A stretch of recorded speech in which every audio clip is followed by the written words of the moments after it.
It was the summer before my senior year of high school, and my two best friends, JD Caroline and I, were really into this paranormal show, Ghost Adventures.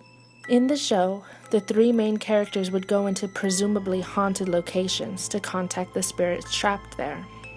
So, one night while at JD's and after a marathon of ghost adventures, my friends and I debated going to this abandoned house up the road with an Ouija board to try and contact any spirits that could be there. Eventually, we talked ourselves into it, and at 3 a.m., we made our way to the abandoned house. It was really dark. We only had 2 flashlights with us, but we loudly and clumsily found our way inside the house regardless, not bothering to be quiet at all. We made our way to the living room and set up, taking out the candles we brought and putting them around the Ouija board. After some nervous glances at each other, we all took the planchette and started to ask questions. We started with the obvious. Is anyone here? We stayed really still and quiet, but received nothing. After a few minutes, we asked again, this time a little louder. Is anyone here? A few seconds passed, and the planchette moved towards yes. We all took our hands off the board and screamed, asking each other if they were the ones who pushed the planchette. Of course we all denied it. All of a sudden, we heard a really loud knock at the door, making us all jump and scream again. As the door flew open, we saw it was a police officer. Apparently, somebody called 911 saying they heard screaming coming from the abandoned house. Luckily, the officer let us off the hook and took us back to JD's place. It turns out, the only thing that truly frightened us that night was nearly getting arrested for breaking and entering.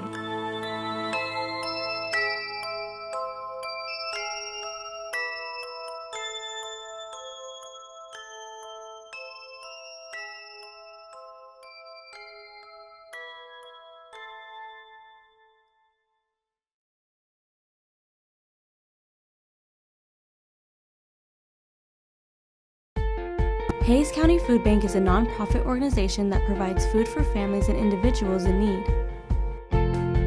This organization holds public food distributions 4 days per week at various locations. They are partners with over 40 agencies across Hays County to help provide food through other organizations as well.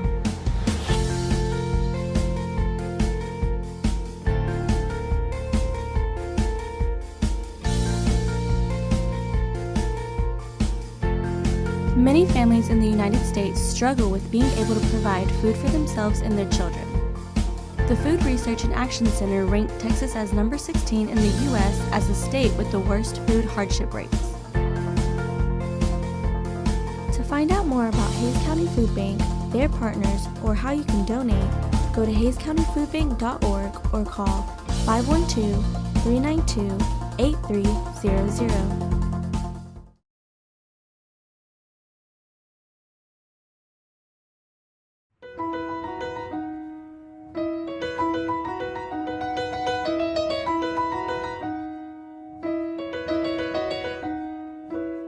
I am Joseph Lasoya. This is also my buddy, Walter.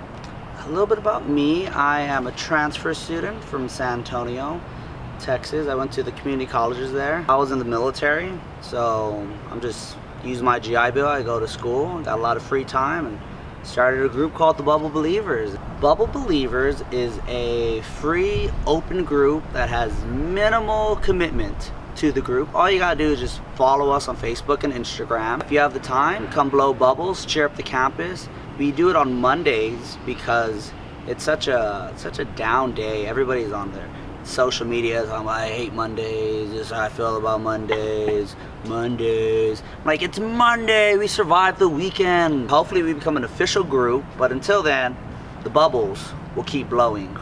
Maybe there'll be other Bubble Believers at UT or UTSA or the community colleges in Austin or somewhere. Let's blow the bubble bigger. Today I had to stop at the bubbles because look at how many there are. Usually I just see this one guy, but today I saw 2 other people and I was like, oh, obviously it's taking volunteers and I have to participate. And besides, it's such a dreary day today and it's, you know, the first day back from Thanksgiving break. so I figured it was worth it. Not my favorite part about the bubbles is that it makes me happy, and the laughter is infectious. It's definitely the best part of the bubbles. The kind of guy you want to hang out with. Yeah. You can't be upset, like you can't be mad when You have to join him. Yeah. It brings happiness. At Texas State, I started about a month or two ago, but it wasn't the Bubble Believers, but originally happened in the military. I was in tech school, and tech school is in the Air Force. That's when you're learning your job. So it's kind of our college time while you're in the military. You're not really in college, but all you do is go to school.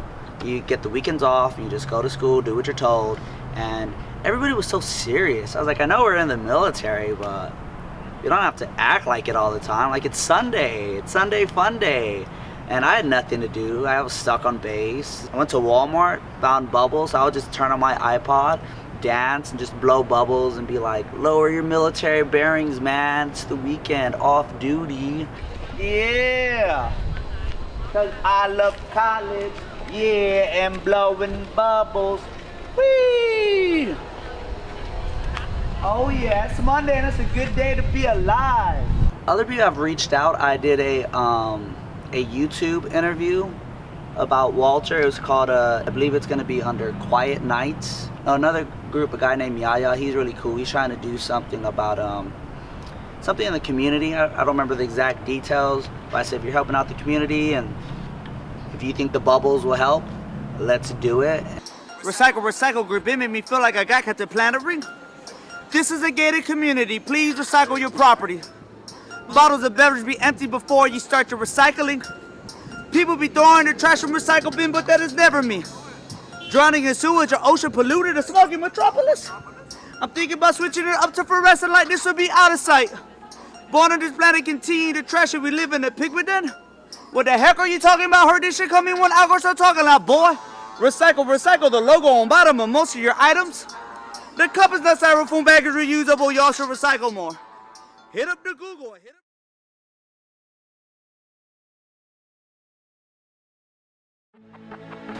My name is Brad Simmons, I'm a chef.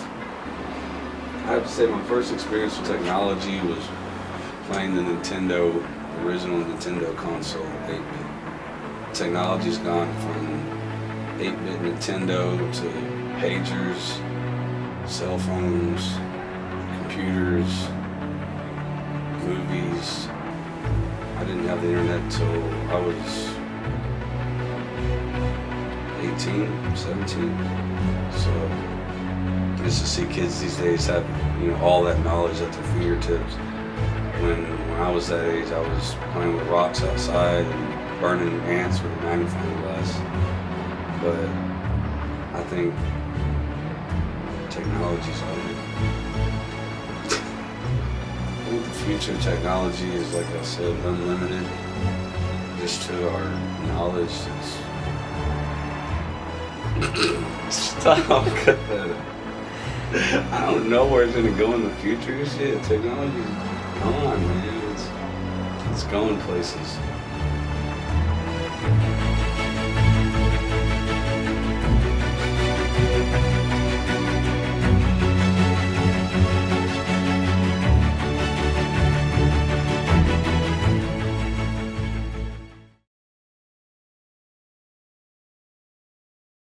For many students, Black History Month is a time to reflect on the past and work towards the future. And if it wasn't for Black History Month, people wouldn't know a lot of things that happened. The Office of Student Diversity and Inclusion wants to make sure all students know they are important in the Bobcat community. We have our USAC organizations who set up their trifolds, and students are able to get more involved in student organizations. So it's very student-oriented all the way around. SDI hosted the Martin Luther King Freedom March and celebration earlier this month to kick off Black History Month. We started off with our MLK March, so students marched from Old Main here to the LBJ Student Center. Several student organizations are holding events. The Black Student Alliance is hosting its annual desegregation picnic this Friday, and Naturally YOU, a women's organization, also has events planned.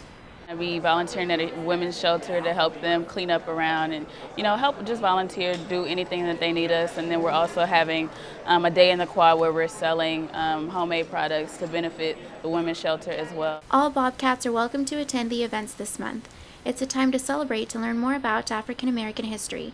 For Bobcat Update, I'm Dahlia Moreno.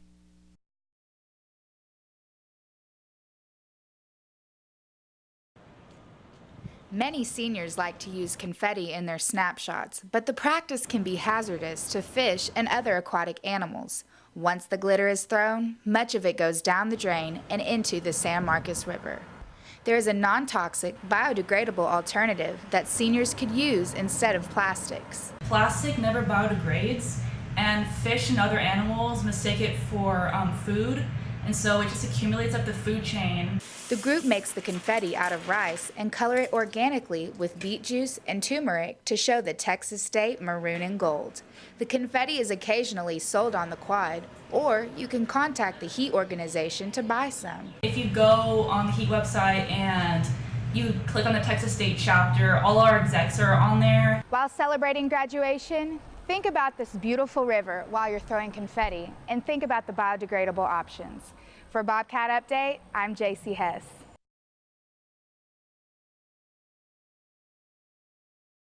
Student government has partnered with a group called Not on My Campus to find ways to prevent sexual assault at Texas State. According to the National Sexual Violence Resource Center, 1 in 5 women and 1 in 16 men will experience sexual assault while in college. However, not all victims file a report.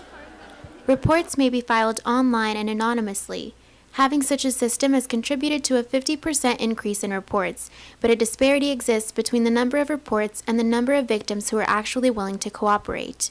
Panelists at the event agree that more can be done to educate students.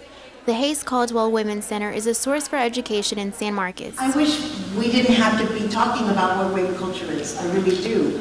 I really want us to talk every single day about how we can increase the amount of respectful behavior on this campus every single day.